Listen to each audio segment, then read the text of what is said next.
Examples करोगे उतना ज्यादा बीट समझ में आएगा। चलो जरा कॉपीज को बंद कर दो और थोड़ा ध्यान से सुनना, क्योंकि इस चैप्टर में कोई, इस आर्टिकल में कोई थ्योरी नहीं है, एग्जाम्पल ही एग्जाम्पल है। जितने ज्यादा एग्जाम्पल्स करोगे उतना ज्यादा बीट समझ में आएगा।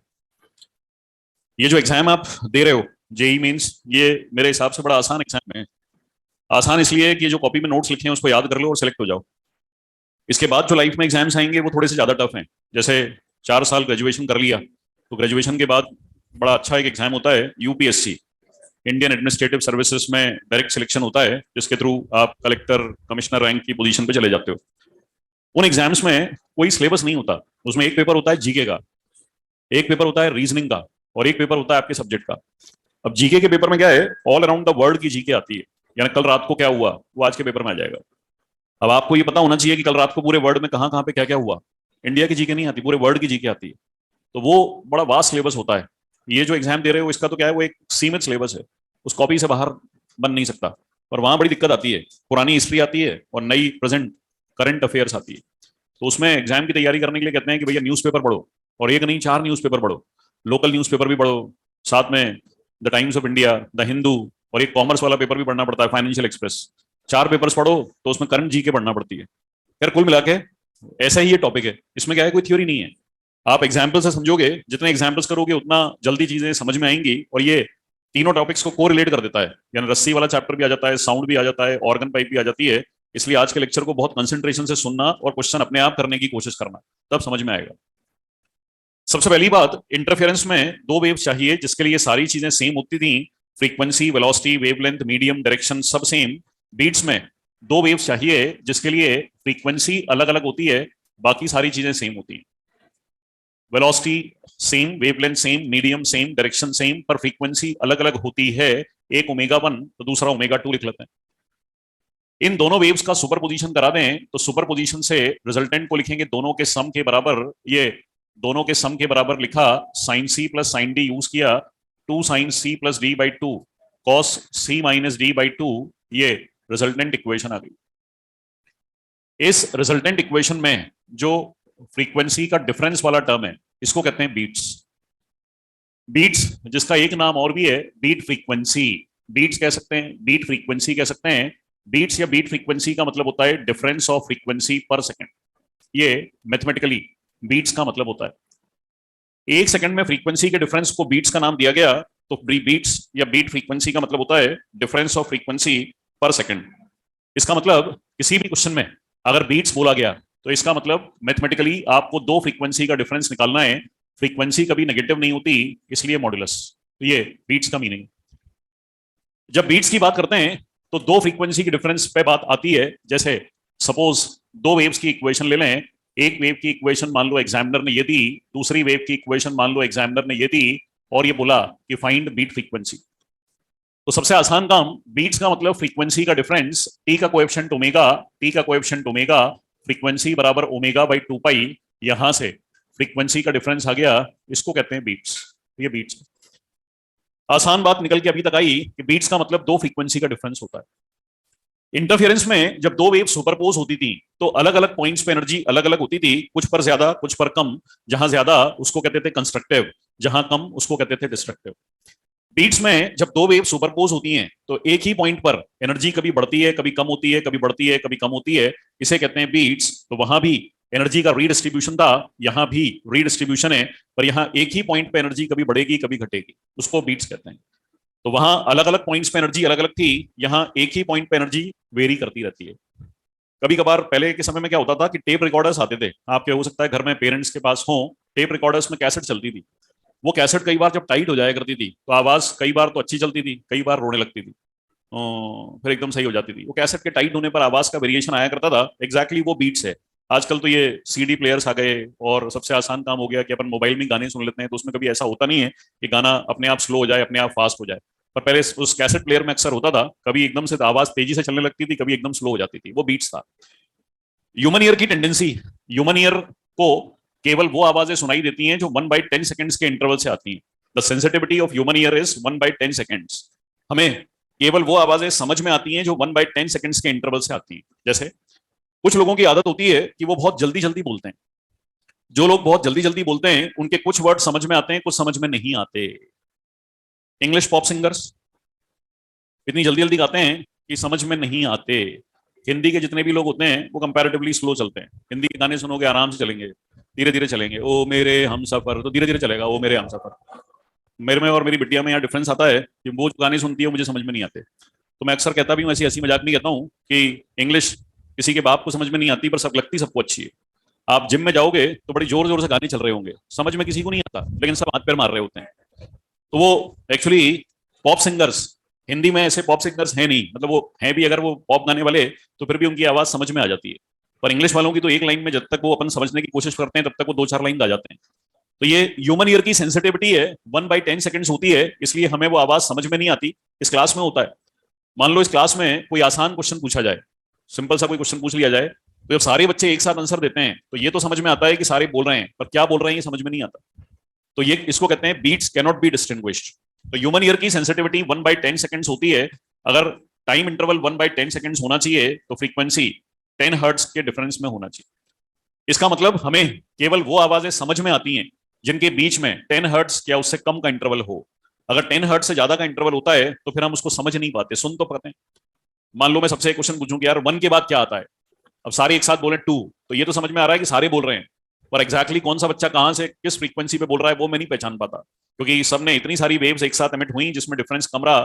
तो बीट्स कैनॉट बी डिस्टिंग्विश्ड, इसका मतलब या इसकी एप्लीकेशन ये है कि अगर कभी कोई ऐसा क्वेश्चन एग्जामिनर जानबूझ के दे दे जिसमें ये मान लो एग्जामिनर ने क्वेश्चन बनाया और ये बोला बीट्स निकालो, तो हमने तो फ्रीक्वेंसी का डिफरेंस निकालने के लिए सेम पैटर्न अप्लाई किया, टी का कोएफिशिएंट ओमेगा, टी का कोएफिशिएंट ओमेगा और फ्रीक्वेंसी बराबर ओमेगा/2 पाई, यहां से डिफरेंस आ गया 50। ऐसा कभी भी हो जाए जब डिफरेंस 10 से ज्यादा आ रहा हो तो जो आ रहा हो उसको टिक मत करना, ऐसी स्थिति में आंसर टिक करना 0। हालांकि ऐसा क्वेश्चन आता नहीं है। अगर ह्यूमन ईयर की बात करते हैं तो ह्यूमन ईयर को केवल वो आवाजें समझ में आती हैं जो कम से कम 1/10 सेकंड्स के इंटरवल से आए। अगर ये इंटरवल और कम होता गया तो ऐसी स्थिति में बीट्स डिस्टिंग्विश नहीं होते, आवाज समझ में नहीं आती। अगर एग्जामिनर कंफ्यूज करने के लिए थोड़ा सा क्वेश्चन बदल दे, मान लो एग्जामिनर ने और क्वेश्चन को बदला, एक इक्वेशन ये दे दी और दूसरी इक्वेशन ये दे दी, और ये बोला कि find beat frequency per minute, तो मीनिंग याद करो कि बीट्स का मतलब होता है difference of frequency per second. तो हम अपने नॉर्मल तरीके से फ्रीक्वेंसी का डिफरेंस निकालेंगे, ये नॉर्मल तरीका है फ्रीक्वेंसी में डिफरेंस निकालने का। यहां से जो डिफरेंस आएगा ये है डिफरेंस पर सेकंड, तो दिस इज 3 पर सेकंड। एग्जामिनर ने बोला पर मिनट, एक सेकंड में 1/60 मिनट्स होते हैं, तो यहां से डिफरेंस हो गया 180, तो दिस इज 180 पर मिनट। तो अब तक बोर्ड पे जो पूरा बोर्ड मैंने भरा है उसमें केवल एक बात आपके काम की आई है, और वो ये कि बीट्स का मतलब दो फ्रीक्वेंसी का डिफरेंस होता है। अगर डिफरेंस 10 से कम आए तो जो आए उसको टिक कर दो, और अगर 10 से ज्यादा आए तो 0 टिक कर दो। बस अभी तक ये बताया, इसके अलावा किसी चीज में दिमाग मत लगाना। बीट्स का मतलब दो फ्रीक्वेंसी का डिफरेंस, बस इतनी की बात अभी तक समझना है, बाकी क्वेश्चन से समझाएंगे। हेडिंग डालो बीट्स, डेफिनेशन लिखो।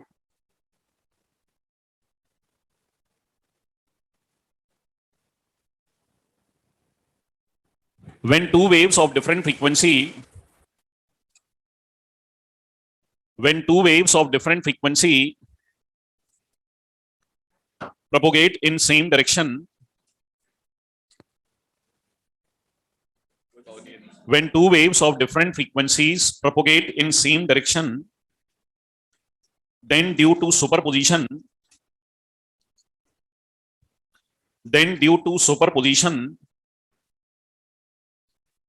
intensity increases and decreases at a single point. Intensity increases and decreases at a single point, which is called phenomena of beats. Intensity increases and decreases at a single point, which is called phenomena of beats. It is a special case of interference. It is a special case of interference in which the difference of frequency should be less than 10 hertz. In which the difference of frequency should be less than 10 hertz. Otherwise, beats cannot be distinguished. Otherwise, beats cannot be distinguished. Board से copy करो, complete part equation से शुरू करो last तक example तक।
चलो board पे देखो, क्वेश्चन शुरू करते हैं। अभी तक बीट्स में केवल एक बात बताई है कि बीट्स का मतलब फ्रीक्वेंसी में डिफरेंस होता है। अगर डिफरेंस 10 से कम आए तो जो आए उसको टिक करो, और 10 से ज्यादा आए तो 0 टिक करो। बस अभी तक इसके अलावा कुछ नहीं बताया, जो बताया वो सब भूल जाना है। काम काम की बातें इतनी सी हैं कि बीट्स का मतलब दो फ्रीक्वेंसी में डिफरेंस। अब क्वेश्चन पे चलते हैं। पहला प्रोफाइल, मेरे पास एक ट्यूनिंग फॉर्क है, इस ट्यूनिंग फॉर्क के ऊपर थोड़ा सा वैक्स लगा दें। वैक्स हिंदी में मोम। अगर किसी ट्यूनिंग फॉर्क के ऊपर वैक्स लगा दें तो वैक्स लगाने से मास बढ़ जाएगा, मास बढ़ने से फ्रीक्वेंसी कम हो जाएगी। ऐसा कोई भी काम करें जिससे फॉर्क का मास बढ़े तो फ्रीक्वेंसी कम होती है। हमेशा वैक्स के ऊपर ही क्वेश्चन आता था। जेई मेंस ने 2008 में क्वेश्चन में बोला कि हमने फॉर्क के ऊपर टेप चिपका दिया, अगर टेप चिपका देंगे तो भी फॉर्क का मास बढ़ जाएगा, मास बढ़ने से फ्रीक्वेंसी कम हो जाएगी। पहला पॉइंट। सेकंड, अगर किसी ट्यूनिंग फॉर्क को फाइल कर दें, फाइल हिंदी में कहते हैं घिसना। लकड़ी का काम करने वाले जो कारपेंटर होते हैं उनके पास लकड़ी को घिसने के लिए एक रेती या एक आरी होती है। वो रेती से जब लकड़ी को घिसते हैं तो कुछ बुरादा सॉडस्ट नीचे गिरता है। इसी तरीके से लोहे के ट्यूनिंग फॉर्क को जब घिसेंगे तो कुछ लोहे के पार्टिकल्स नीचे गिरेंगे, जिसके कारण मास कम हो जाएगा, फ्रीक्वेंसी बढ़ जाएगी। दोनों इंपॉर्टेंट पॉइंट है। वैक्स लगाने पर फ्रीक्वेंसी कम हो जाती है, फाइल करने पर फ्रीक्वेंसी बढ़ जाती है। थर्ड, अगर मेरे पास बहुत सारे ट्यूनिंग फॉर्क्स हैं जो अर्थमेटिक सीरीज में अरेंज हैं, एपी में अरेंज हैं, सपोज इनकी संख्या इन मान लेते हैं 100 ट्यूनिंग फॉक्स एपी में अरेंज हैं और सारे वाइब्रेट कर रहे हैं। जब ये सारे वाइब्रेट कर रहे हैं तो दो के वाइब्रेशन से एक्स बीट्स मिलते हैं और लास्ट की फ्रीक्वेंसी फर्स्ट की आर टाइम्स है। ऐसी स्थिति में फर्स्ट फॉर्क की फ्रीक्वेंसी को निकालने का फॉर्मूला ये लिखते हैं, एपी से आता है, और लास्ट फॉर्क की फ्रीक्वेंसी को निकालते हैं फर्स्ट इंटू आर। इस थर्ड पॉइंट की जरूरत नहीं पड़ती। बहुत पहले एक बार राजस्थान पीईटी में, आर पीईटी में एक क्वेश्चन ऐसा आया था जिसकी वजह से ये डिस्कस करते हैं। मेन ये दो पॉइंट्स हैं, इन पे फोकस करना, और इनके ऊपर एग्जाम में कोई भी क्वेश्चन आए तो 100% सही करना ही करना है। एक एग्जाम्पल मैं सिखाता हूं। एक ट्यूनिंग फॉर्क ए, दूसरा ट्यूनिंग फॉर्क बी। सपोज एक की फ्रीक्वेंसी 100 है, दूसरे के साथ वाइब्रेट करने पर 5 बीट सुनाई देते हैं। इसके ऊपर वैक्स लगाया, वैक्स लगाने के बाद बी के साथ वाइब्रेट कराया, अगेन सपोज 3 बीट सुनाई देते हैं। तो बी की फ्रीक्वेंसी निकालनी है। पहला क्वेश्चन, ये ब्लू पेन वाली सब चीजें गिवन है क्वेश्चन। एक फॉर्क की फ्रीक्वेंसी 100, दूसरे की नहीं पता, बीट्स 5। बीट्स का मतलब दो फ्रीक्वेंसी का डिफरेंस। अगर एक 100 है तो दूसरे की वैल्यू क्या हो जिससे डिफरेंस 5 आ जाए।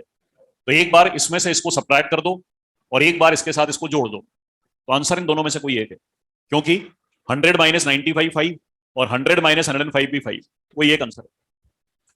इसके ऊपर वैक्स लगाया, वैक्स लगाने से फ्रीक्वेंसी कम हो जाती है, तो इसको कम करो, यानी उल्टी गिनती लिखेंगे। जैसे उल्टी गिनती लिखना शुरू कर दी, ठीक है।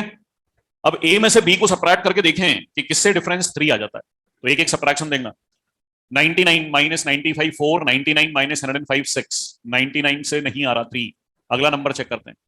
98 माइनस 95 3, आंसर हो गया 95, क्योंकि इससे पहला केस भी सॉल्व हो गया और दूसरा केस भी सॉल्व हो गया। कुछ लोगों को आधा समझ में आया होगा, आधे में दिमाग में नहीं आया, तो उनके लिए एक और एग्जाम्पल देखते हैं।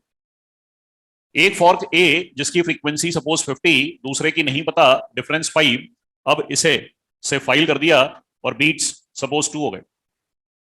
बी की फ्रीक्वेंसी निकालनी, एक बार इसमें से इसको सबट्रैक्ट कर दो, एक बार ऐड कर दो, आंसर इन दोनों में से कोई एक है। यहां तक तो सब कर लेते हैं। फाइल करने पर फ्रीक्वेंसी बढ़ती है, दोनों को बढ़ाओ।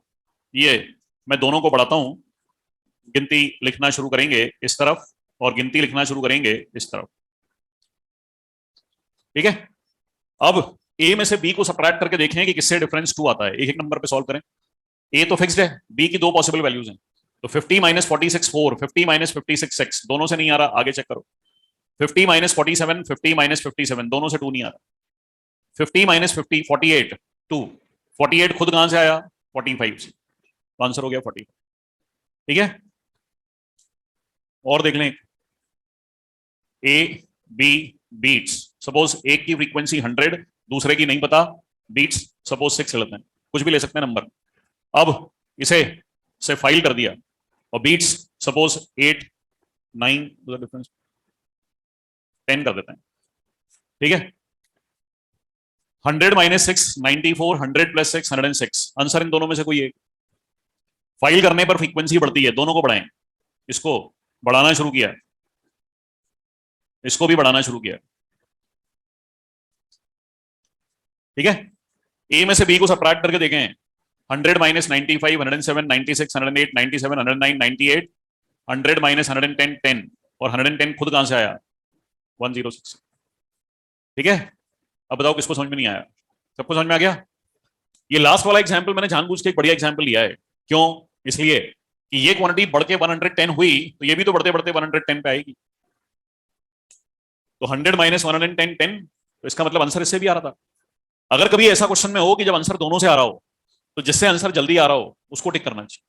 क्यों? इसलिए कि किसी फॉर्क के ऊपर वैक्स लगाते हैं तो वैक्स 5 ग्राम या 10 ग्राम थोड़ी सी वैक्स लगाते हैं, फ्रीक्वेंसी में डिफरेंस थोड़ा सा आता है। मैं किसी फॉर्क को घिस रहा हूं तो घिसते घिसते इतना थोड़ी घिसूंगा कि इसके 2 टुकड़े हो जाएं, यानी थोड़ा सा घिस के थोड़ा सा मास कम होगा। अगर कभी एग्जामिनेशन में ऐसा क्वेश्चन आए जिसमें आंसर दोनों से आ रहा हो तो जिससे आंसर जल्दी आ रहा हो उससे टिक करो, लेकिन अगर जल्दी वाला ऑप्शन भी ना हो तो देर वाले पे जाओ। जेई मेंस में हमेशा जल्दी वाला आंसर होता है, आईआईटी में हमेशा देर वाला होता है। इसीलिए ट्रिक सिखा रहा हूं, बट ट्रिक लगाना और ऑप्शन भी देखना। ट्रिक देख लो, अब सबको समझ में आ जाएगी ट्रिक, जिससे जल्दी कर लोगे और सब कर लोगे। पहली वैल्यू तो सब लिख लेंगे, दिक्कत यहां से आती है। इसकी दिक्कत को सॉल्व करने का तरीका यह है, इन दोनों के बीच में जितना डिफरेंस हो बस उतनी वैल्यू लिखो और उससे आंसर आ रहा होगा। 5 माइनस 3, 2, तो 2 ही वैल्यू लिखो, 1 2, आगे मत जाओ और दूसरी वैल्यू से सीधे चेक कर लो। 5 माइनस 2, 3, तो 3 ही वैल्यू लिखो, 1 2 3, आगे मत जाओ, 1 2 3, आगे मत जाओ, सीधे तीसरी वैल्यू को चेक कर लो। 6 माइनस 10, 4, 4 वैल्यू, 1 2 3 4, 1 2 3 4, चौथी वैल्यू से आंसर मिल रहा हो। मेरे ख्याल से अब तो सब कर लेंगे। ठीक है, हालांकि मैं जानबूझ के भी ये क्वेश्चन ऐसा दूंगा जिसमें डिफरेंस ही नहीं होगा, क्योंकि मुझे तो आपके कंसेप्ट को भी लाना है ना। एग्जाम में कुछ नया आ गया तो फिर क्या करेंगे? फिर ये थोड़ी कहेंगे आरजे सर कहाँ हो, हेलमेट पहन के कहाँ घूम रहे हो। अपन हर स्थिति के लिए तैयार रहते हैं, बुरे से बुरा और अच्छे से अच्छा। इसलिए कितना भी नेगेटिव हो जाए आदमी, उसका क्वेश्चन सही होना ही होना है। हेडिंग डालो important points. Point number 1, if a tuning fork is loaded with wax, if a tuning fork is loaded with wax, then frequency decreases because mass increases. Then frequency decreases because mass increases. Second point,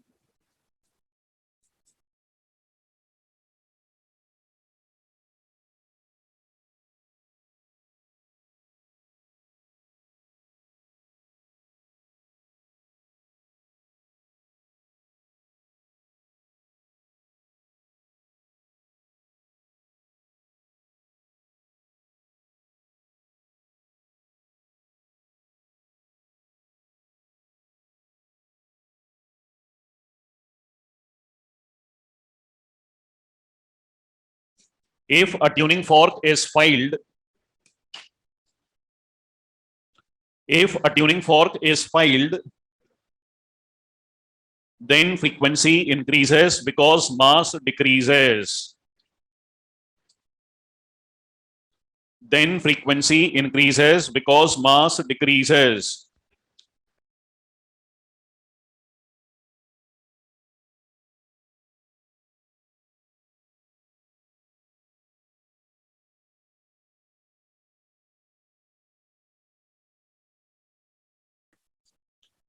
Third point, if n tuning forks, capital N, board पे लिखना, if n tuning forks are arranged, if n tuning forks are arranged in arithmetic series, are arranged in arithmetic series and vibrated by which x beats are heard,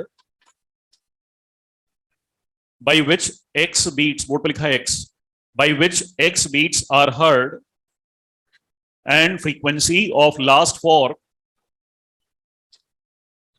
and frequency of last fork is r times of the first one, is r times of the first one, then board से दोनों फॉर्मूले लिखो और तीनों example copy करो।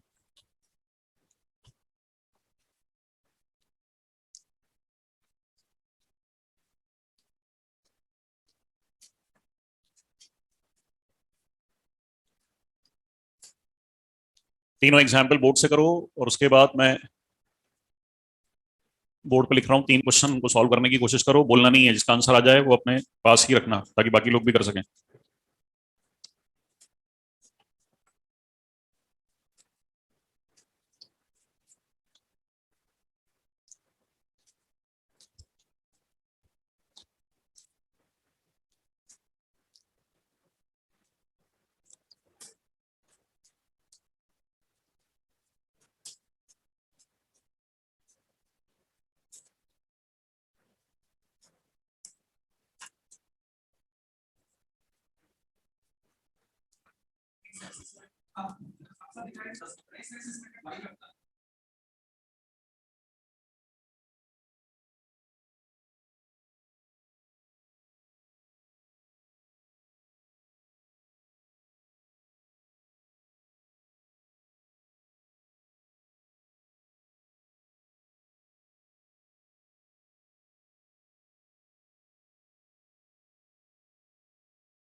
इन दोनों में difference कितने का है? 5 - 2 3। तीन वैल्यू लिखो, 1 2 3, 1 2 3, और सीधे तीसरी वैल्यू पे चेक कर लो दोनों ऑप्शन।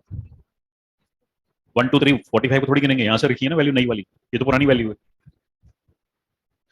हाँ भाई, हो गया।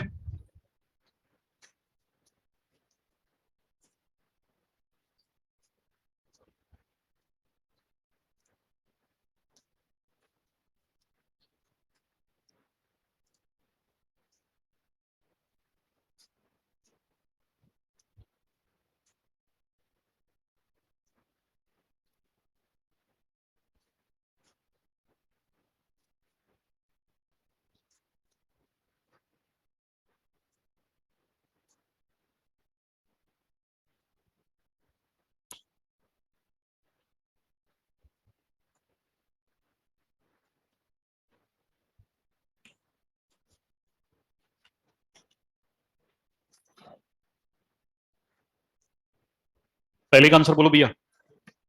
हाँ, 292।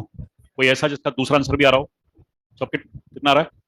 286। 86 का ऑप्शन में नहीं आएगा।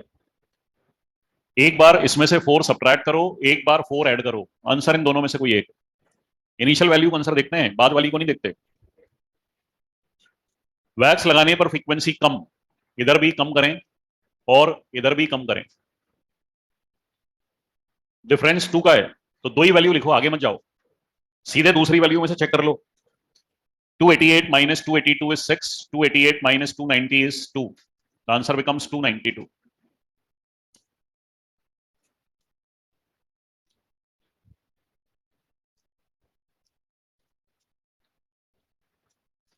इसका आंसर आया किसी का? जानबूझ के डिफरेंस नहीं दिया ताकि मेथड आए। 3 316 पक्का या 324? चेक कर लेते हैं। एक बार 4 सब्ट्रैक्ट करो, एक बार ऐड करो, आंसर इन दोनों में से कोई एक है। फाइल करने पर फ्रीक्वेंसी बढ़ती है, दोनों को बढ़ाओ, इसको बढ़ाओ और इसको बढ़ाओ। अकलमंद स्टूडेंट्स को तो करनी नहीं था, क्यों? वैल्यू बढ़ती जा रही है, डिफरेंस बढ़ता चला जाएगा, इससे आंसर कभी नहीं आएगा। और ये वाली वैल्यू जब बढ़ते बढ़ते 324 पर आएगी, तब 320 माइनस 324 4 हो जाएगा। So the answer is 316। Solve भी नहीं करना चाहिए था, पहली वैल्यू लिखने के बाद ओरली चेक करना चाहिए था कि डिफरेंस बढ़ता जाएगा दूसरी से। तीसरा वाला क्वेश्चन थोड़ा सा अलग है। इसमें क्या है, क्वेश्चन क्या है पहले वो सुन लो, अगर जिसने समझ में नहीं आया हो किसी को। क्वेश्चन ये है, एक फॉर्क जिसकी फ्रीक्वेंसी 440 है, ये किसी वायर के साथ 5 बीट्स प्रोड्यूस करता है। दूसरा फॉर्क जिसकी फ्रीक्वेंसी 437 है, वो उसी वायर के साथ 8 बीट्स प्रोड्यूस करता है। तो वायर की फ्रीक्वेंसी बतानी। फॉर्क वायर के साथ 5 बीट्स और दूसरा फॉर्क उसी वायर के साथ 8 बीट्स। पहली स्टेप तो बड़ी आसान होती है, एक में से दूसरे को सब्ट्रैक्ट करो और एक जोड़ में जोड़ दो, आंसर इन दोनों में से कोई एक। इतना तो सबको आना चाहिए। दूसरी स्टेप से ये पता चलता है कि कौन सा ऑप्शन सही है। 437 को दोनों में से सब्ट्रैक्ट करके देखो किससे डिफरेंस 8 आता है। 437 माइनस 435 हो गया 2, और 437 माइनस 445 हो गया 8। तो 445 दोनों से आंसर दे रहा है।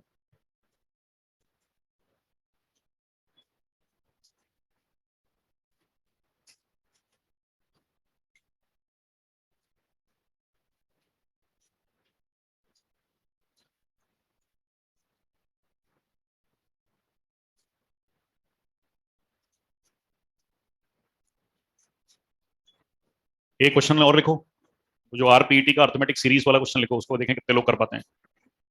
16 tuning forks are vibrated together. 16 tuning forks are vibrated together by which 8 beats are heard. By which 8 beats are heard. If frequency of last fork, if frequency of last fork is octave higher, is octave higher of the first one, of the first one, then find the frequency of first fork. Then find the frequency of first fork. First fork की frequency वाले फॉर्मूले में रख के solve करो।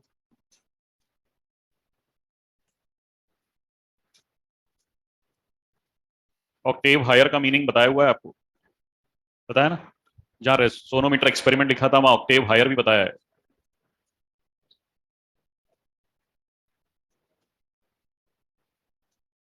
पीछे page पलट के ढूंढ लो अगर याद नहीं हो तो, ऑक्टेव हायर का meaning.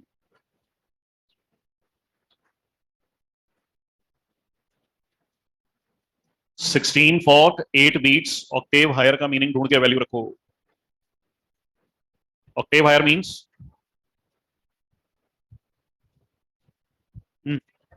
Octave higher means double, R की जगह 2, 120 hertz. Octave higher means double, octave lower means half. Frequency double, that is octave higher.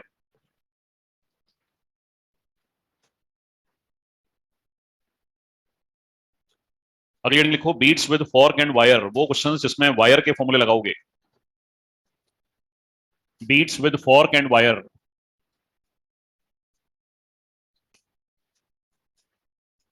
पहला question example, a sonometer wire of length 95 centimeter, a sonometer wire of length 95 centimeter vibrates with a fork. A sonometer wire of length 95 centimeter vibrates with a fork, producing 4 beats. Producing 4 beats. Now the length is increased to 100 centimeter. now the length is increased to 100 centimeter and again 4 beats are heard, and again 4 beats are heard. Then find the frequency of fork. Then find the frequency of fork. चलो जरा सारे board पे सुनना, एक मैं कर रहा हूं एक आप करोगे, समझ में आना चाहिए, रटना नहीं। मैं बार बार इसलिए मना करता हूं कि रटने वाली चीजें आगे फेल हो जाती हैं, बच्चों से होती नहीं है, समझने वाली हमेशा हो जाएंगी। देखो यहाँ बोर्ड पे एक वायर है, एक फॉर्क है। सपोज फॉर्क की फ्रीक्वेंसी एन मान लें। क्वेश्चन कह रहा है कि फॉर्क और वायर जब वाइब्रेट करते हैं तो 4 बीट सुनाई देते हैं, यानी डिफरेंस 4 का है। एक फ्रीक्वेंसी पता हो, डिफरेंस पता हो, तो दूसरे की निकालने का तरीका होता है एक बार सबट्रैक्ट कर दो, एक बार ऐड कर दो। तो अगर इसको एन मान लिया तो एक बार 4 सबट्रैक्ट कर दो, एक बार 4 ऐड कर दो, यानी इसकी फ्रीक्वेंसी इन दोनों में से कुछ हो सकती है। यहां तक कोई दिक्कत? No sir. वायर की लेंथ बढ़ाई और फिर से वाइब्रेट कराने पर अगेन 4 बीट्स, यानी फिर से डिफरेंस 4 का ही है। तो ये अगर एन है तो ये वापस से n-4 या n+4 ही होगा। कोई क्वेश्चन ने कहा है अगेन, अगर क्वेश्चन अगेन नहीं बोलता, अगर क्वेश्चन कहता कि लेंथ बढ़ाने पर बीट्स 6 हो गई, तो ये n, तो ये कितना होता? n-6 या n+6, ठीक है ना। अब वायर के केस में फ्रीक्वेंसी का फॉर्मूला ये था जिससे पता चलता है कि फ्रीक्वेंसी लेंथ के इनवर्सली प्रोपोर्शनल होती है। लेंथ बढ़ रही है तो फ्रीक्वेंसी कम हो जाएगी, कम हो जाएगी यानी पहले वैल्यू ज्यादा होना चाहिए बाद में कम। तो इन दोनों में से ज्यादा कौन सी है? n+4। इन दोनों में से कम कौन सी है? n-4। अब अपन को n1 n2 मिल गया, L1 L2 मिल गया, वैल्यू रख देते हैं। n1 upon n2 is equal to L2 upon L1। 5 से डिवाइड किया, क्रॉस मल्टीप्लाई किया, यहां से n मिल गया। इस तरीके के क्वेश्चन में जो भी बच्चा गलती करेगा वो कहां करेगा? देखो ये सब लिख लेगा, ये लिख लेगा, ये लिख लेगा, ये लिख लेगा, यहां गड़बड़ करेगा। क्या हो सकता है एक आध बच्चे पे सिलेक्शन ही ना आए। सिंपल तरीका होता है, मैथमेटिक्स लगाया करो फिजिक्स को समझने के लिए। कैसे? बड़ी अपॉन छोटा, मैथमेटिक्स में बीच में इक्वल टू का साइन है, तो बड़े के सामने बड़ा और छोटे के सामने छोटा। अब ये तो पहचान लोगे कौन बड़ी कौन छोटी। अब ये भी नहीं पहचान पाओ तो मैं नहीं कर सकता कुछ भी। भाई 19 साल की उम्र में आके ये नहीं पहचान पा रहे कौन सी वाली बड़ी है कौन सी वाली छोटी है, तो मैं कुछ नहीं कर सकता। पहचान लोगे? शाबाश, कॉपी करो, देखो कितने लोग पहचान पाएंगे, अभी पता चल जाएगा। ध्यान से पहचानना भी है।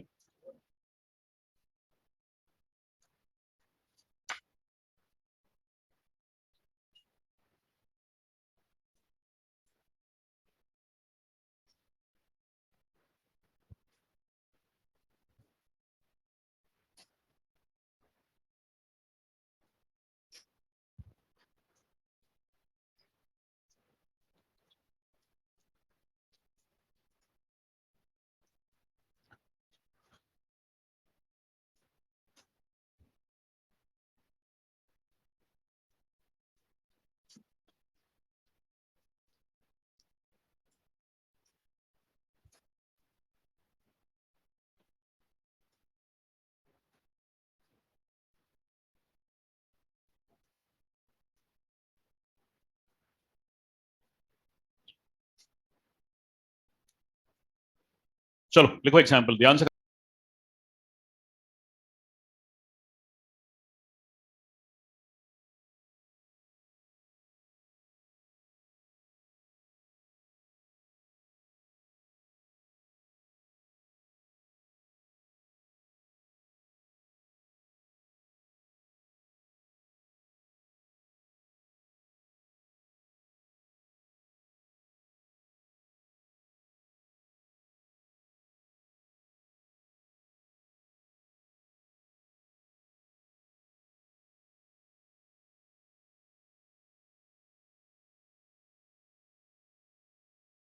करना भैया, मैं पहले कह रहा हूँ सेम नहीं है, थोड़ा सा डिफर कर देता हूँ जानबूझ के ताकि थोड़ा दिमाग लगाना पड़े, नहीं तो फिर तो वो स्पून फीडिंग हो जाएगी, किसको देख के इसको कर दिया सर मैंने। A sonometer wire under a tension of a sonometer wire under a tension of 129.6 Newton. A sonometer wire under a tension of 129.6 Newton vibrates with a tuning fork. Vibrates with a tuning fork, producing 10 beats. Vibrates with a tuning fork, producing 10 beats. Now the tension is increased to 160 Newton. Now the tension is increased to 160 Newton so that wire resonates with the fork. So that wire resonates with the fork. Then find the frequency of fork. Then find the frequency of fork.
लगाओ दिमाग थोड़ा सा, नहीं आएगा तो फिर मैं करता हूं।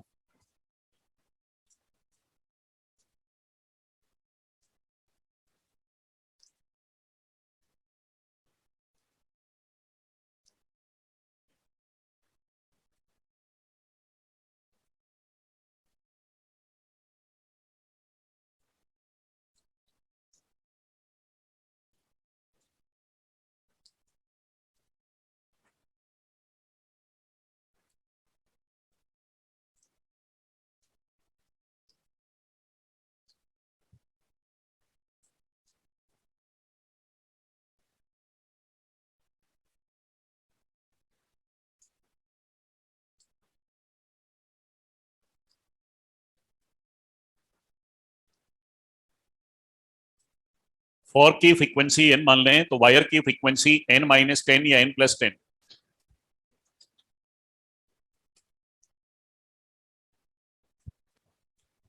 आगे लिखा है कि जब टेंशन को बढ़ा दिया तो वायर रेजोनेट्स।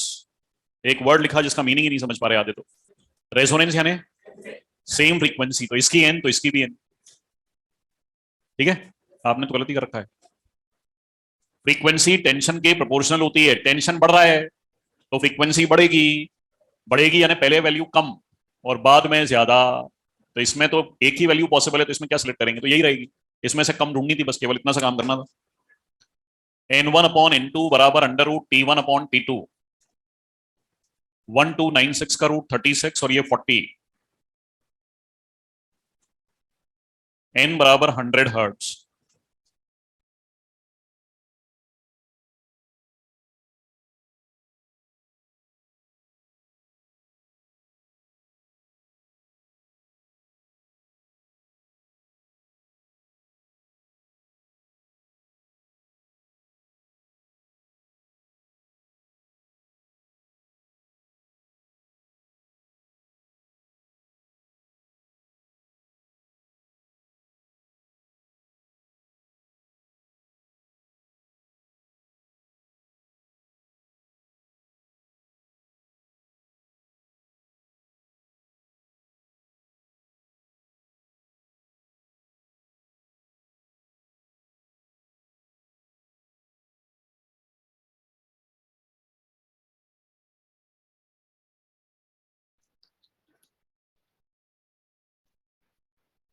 कुछ लोगों ने सेम तरीके से कर दिया कि n-10 और n+10, उसमें तो लिखा था अगेन 10 बीट्स, उसमें लिखा था रेजोनेट्स।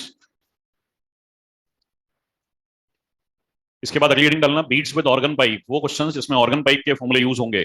ओपन पाइप की फंडामेंटल का फॉर्मूला V/2L और क्लोज पाइप में V/4L।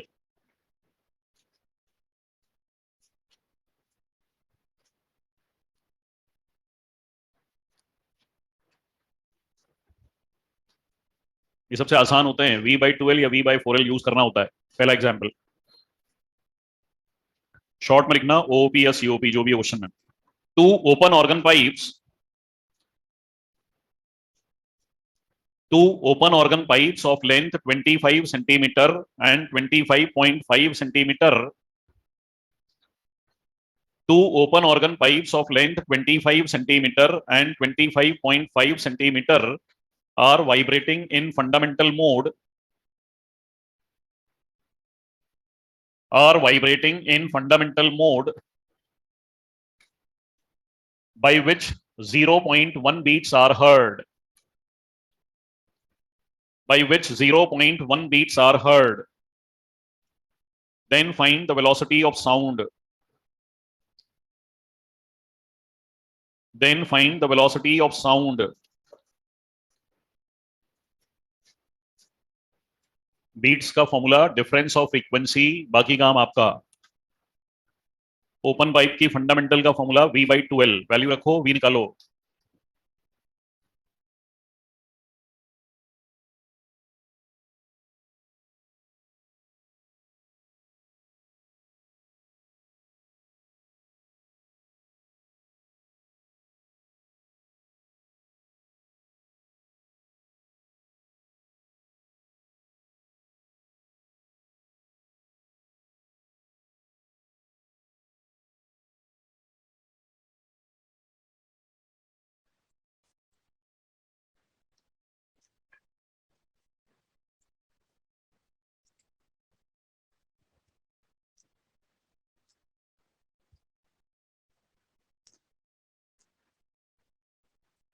बीट्स गिवन है, ओपन पाइप की वैल्यू होती है V/2L, L दोनों में गिवन है,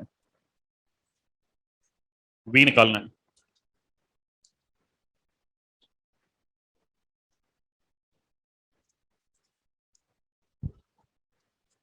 एलसीएम लेके सॉल्व कर लो। 255 सेंटीमीटर पर सेकेंड।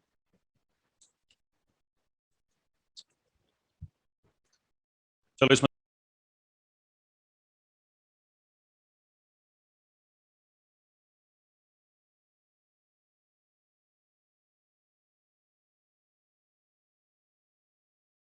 तो मल्टीप्लाई करने में दिक्कत आ रही होगी, 2 से। अब देखते हैं बिना 2 वाला करो, चलो आसान करो, देखें आप कितने लोग कर पाते हैं। Two open organ pipes each of length L, two open organ pipes each of length L, वोट लिखा है capital L, are vibrating in fundamental mode, Two open organ pipes, each of length L, are vibrating in fundamental mode. If length of one pipe is decreased by y, if length of one pipe is decreased by y, board पर लिखा है, bracket में लिखो y less and less than L, then find the beats if velocity is v. If velocity is v, करो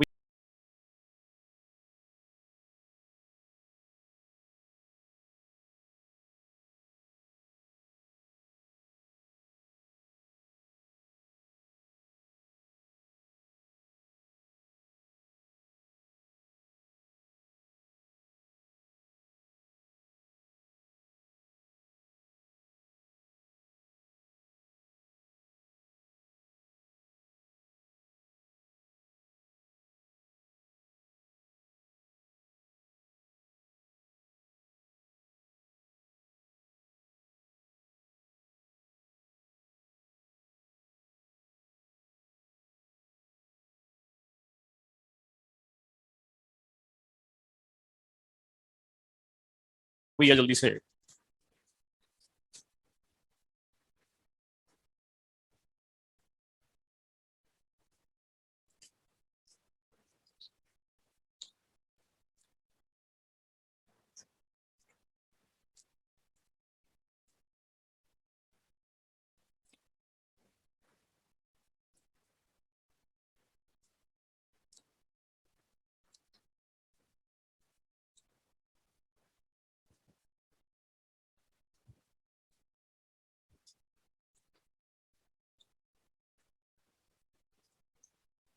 open pipe में formula v/2L, एक pipe की length y कम कर दी तो L की जगह L माइनस y कर दो।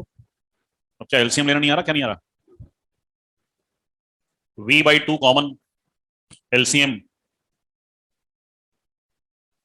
L से L कॉमन कैंसिल हो गया, डिनोमिनेटर में y को नेग्लिजिबल कर दो L के comparison, y is less and less than L, तो आंसर हो जाएगा vy/2L²। एक आध बच्चा क्या करता है, शुरुआत में नेग्लिजिबल कर देता है, तो उसका आंसर आ गया होगा 0। 0 तभी आ सकता है जब दोनों वैल्यूज एग्जैक्ट बराबर होंगी। शुरुआत में नेग्लिजिबल नहीं कर सकते। 0 तभी आ सकती है वैल्यू जब दोनों फ्रीक्वेंसी सेम होंगी, इसलिए 0 वाले सारे गलत हैं। हेडिंग लिखो, बीट्स विद 3 फॉक्स।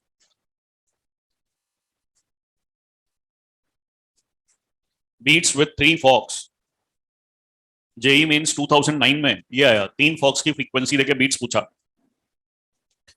पहला question, 3 tuning forks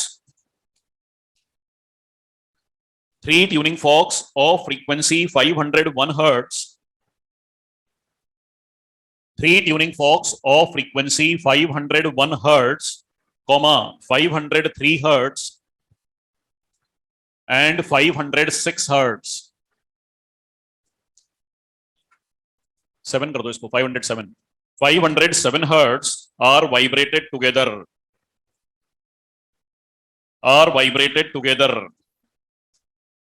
then find the beats,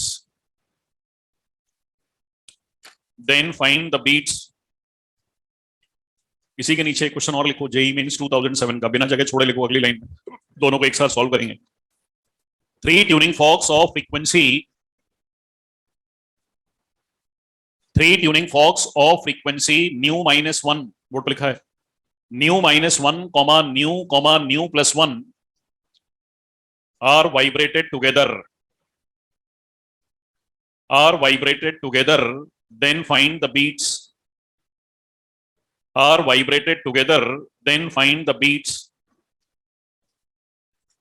चलो जरा ध्यान सुनना, ये लास्ट प्रोफाइल है, सब तरीके क्वेश्चन मैंने करीब करीब करा दिए। अब आप घर पे प्रैक्टिस करो, जितने भी क्वेश्चन आपको मिले हैं, बीट्स का बेसिक मीनिंग याद कर लो। 2 फ्रीक्वेंसी के डिफरेंस को बीट्स कहते हैं। यहां देखो सारे बच्चे, इन दोनों में डिफरेंस 2 का है, इन दोनों में डिफरेंस 4 का है, और इन दोनों में डिफरेंस 6 का है। इन दोनों में डिफरेंस 1 का है, इन दोनों में डिफरेंस 1 का है, इन दोनों में डिफरेंस 2 का है। ये जो डिफरेंस आता है ये क्या बताता है? फिजिकली बीट्स क्या होता है? मैथमेटिकली तो बात बहुत देर से हो रही है। फिजिकली बीट्स का मतलब होता है 1 सेकंड में कितनी बार इंटेंसिटी मैक्सिमम होगी उसे कहते हैं बीट्स। जैसे ये 2 आया तो इसका मतलब 1 सेकंड में इंटेंसिटी 2 बार मैक्सिमम होगी। कब कब होगी? जो वैल्यू आए उसको डिनोमिनेटर में लिखो उतनी बार। 2 आया तो 2 को डिनोमिनेटर में 2 बार। 4 आया तो 4 को डिनोमिनेटर में 4 बार। 6 आया तो 6 को डिनोमिनेटर में 6 बार। ऐसे ही 1 आया तो डिनोमिनेटर में 1 बार। 2 आया तो डिनोमिनेटर में 2 बार। डिनोमिनेटर लिखना आ गया। अब न्यूमरेटर 1 से काउंटिंग शुरू करो जब तक डिनोमिनेटर वाली वैल्यू ना आ जाए। तो 1 2 डिनोमिनेटर आ गया। 1 से काउंटिंग लिखना शुरू करो डिनोमिनेटर वाली वैल्यू ना आ जाए। 1 से काउंटिंग 1 से काउंटिंग न्यूमरेटर लिखना आ गया। अब इसका मीनिंग समझो, ये क्या लिखा है मैंने। 1 सेकंड में इंटेंसिटी 2 बार मैक्सिमम होगी। कब? हाफ सेकंड पे और 1 सेकंड में। 1 सेकंड में इंटेंसिटी 4 बार मैक्सिमम होगी। कब? 1/4 second, half second, 3/4 second, 1 second. 1 second में इंटेंसिटी 6 बार मैक्सिमम होगी। कब? इन 6 वैल्यूज में। टोटल बताना है कि टोटल इंटेंसिटी कितनी बार मैक्सिमम होगी। टोटल निकालने का तरीका, कॉमन को 1 बार गिनो, अनकॉमन को अलग। तो कॉमन 1/2, 1/2, 1/2, ये सब 1/2 है। ये सब 1 है और कुछ तो कॉमन नहीं दिख रहा। तो कॉमन को अलग गिने, 1 2, और अनकॉमन को अलग 3 4 5 6 7 8। 8 बार इंटेंसिटी मैक्सिमम होगी, हेंस 8 बीट्स। उधर चलें, कॉमन को 1 बार और अनकॉमन को अलग। तो 1 बार आवाज की इंटेंसिटी यहां मैक्सिमम होगी, 1 बार यहां, 2 बीट्स। तो बीट्स का मतलब होता है 1 सेकंड में कितनी बार इंटेंसिटी मैक्सिमम हो। उन टोटल टाइम्स को काउंट करना बीट्स कहलाता है। दोनों कॉपी कर लो एक साथ।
चलो, ये तो बीट्स में करीब करीब सभी तरीके के क्वेश्चंस हो गए।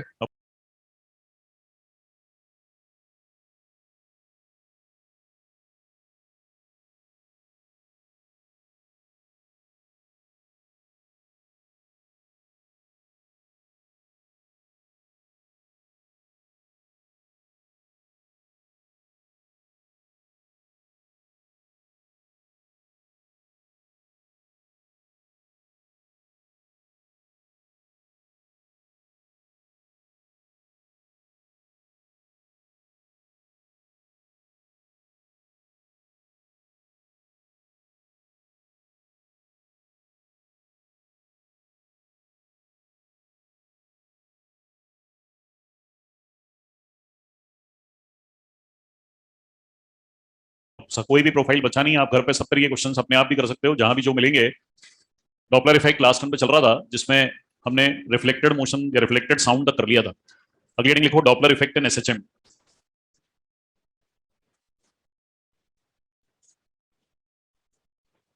एक एग्जाम्पल लिखो एसएचएम में।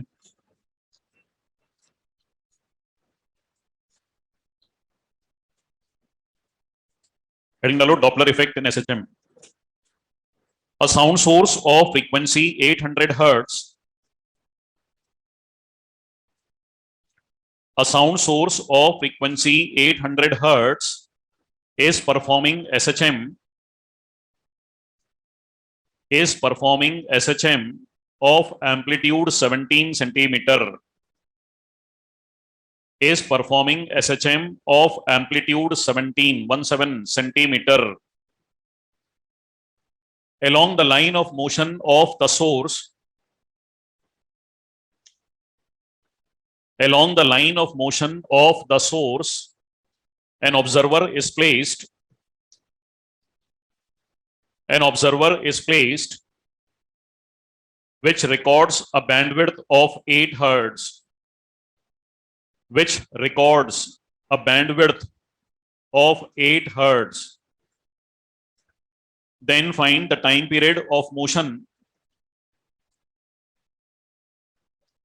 Then find the time period of motion of the source if v equal to 340 meter per second.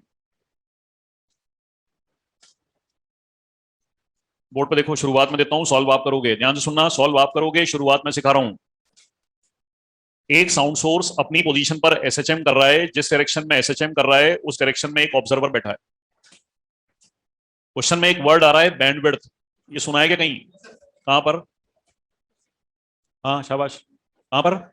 AC में, ऑल्टरनेटिंग करंट वाले चैप्टर में ये नाम आता है बैंडविड्थ, जहां नाम आया होगा हाफ पावर फ्रीक्वेंसीज।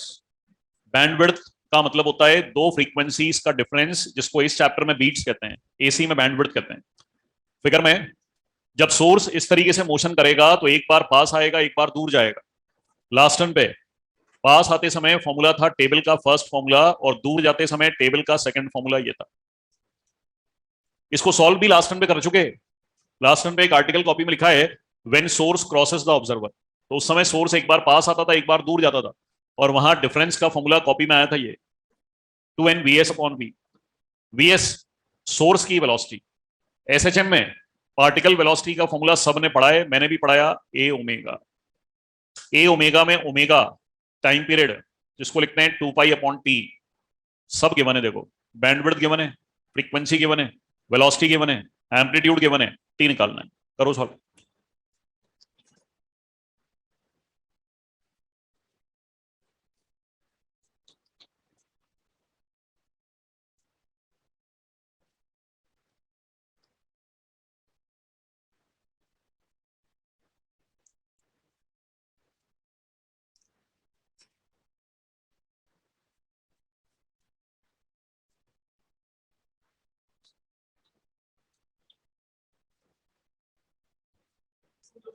हाँ मैक्सिमम रखिए, क्योंकि वैसा वाला जो फॉर्मूला होता है उसमें आता है omega under root A square minus Y square. तो डिस्प्लेसमेंट गिवन नहीं है ना क्वेश्चन में, जो गिवन है उसमें यह है कि पॉइंट सोर्स है, जहां तक जाएगा वो डिस्टेंस लेना है।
अगर डिस्प्लेसमेंट के फॉर्म में वैल्यू गिवन होती तो बहुत अच्छी होती, तो अपन डायरेक्टली बोल लेते हैं omega under root A square minus Y square.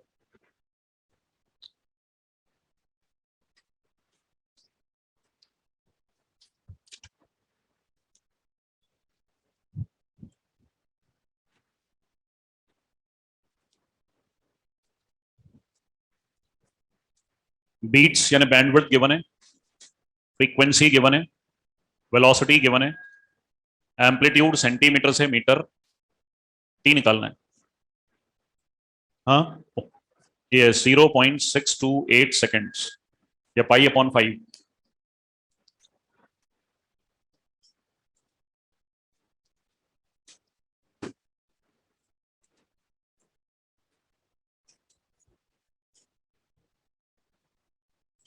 The equation of two waves, the equation of two waves are, the equation of two waves are, board पे लिखी है बच्चे दो इक्वेशंस।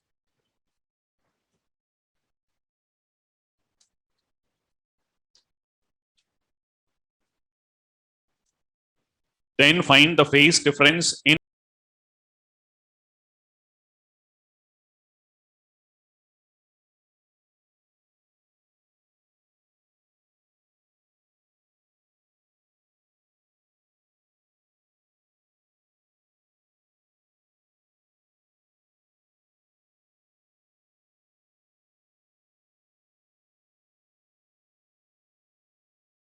in radian.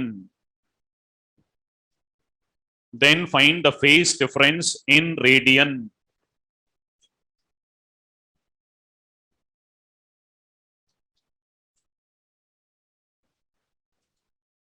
साइन और cos के बीच में phase difference निकालने का तरीका।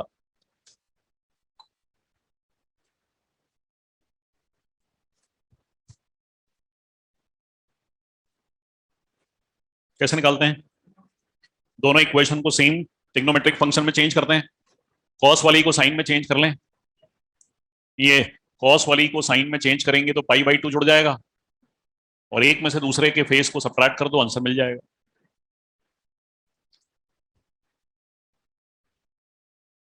हंड्रेड टी दोनों में कट जाएगा, x/50 दोनों में कट जाएगा, एक में पाई बाई 2 है और एक में 0.5 है।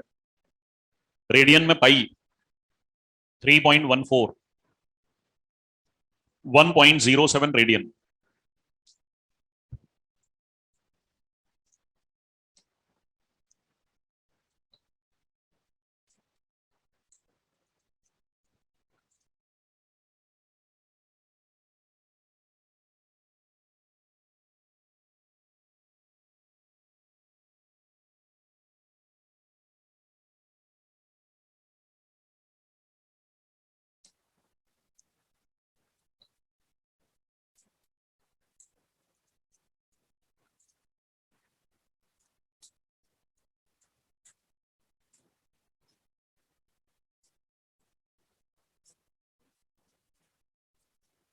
Next, figure shows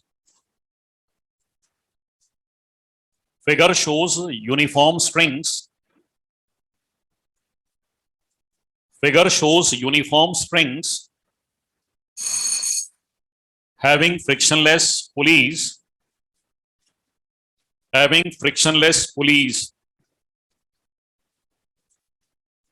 Then find the ratio of velocity of transverse wave. Then find the ratio of velocity of transverse wave in AB and CD. In AB and CD. Figure में बनी भी है AB. In AB and CD. Figure में बनी भी है AB और CD.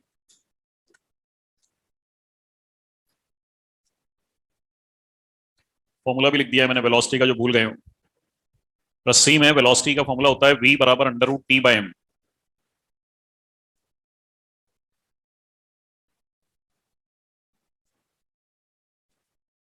दोनों पर सेम वेट हैंग्ड है, सारी स्ट्रिंग्स आइडेंटिकल हैं।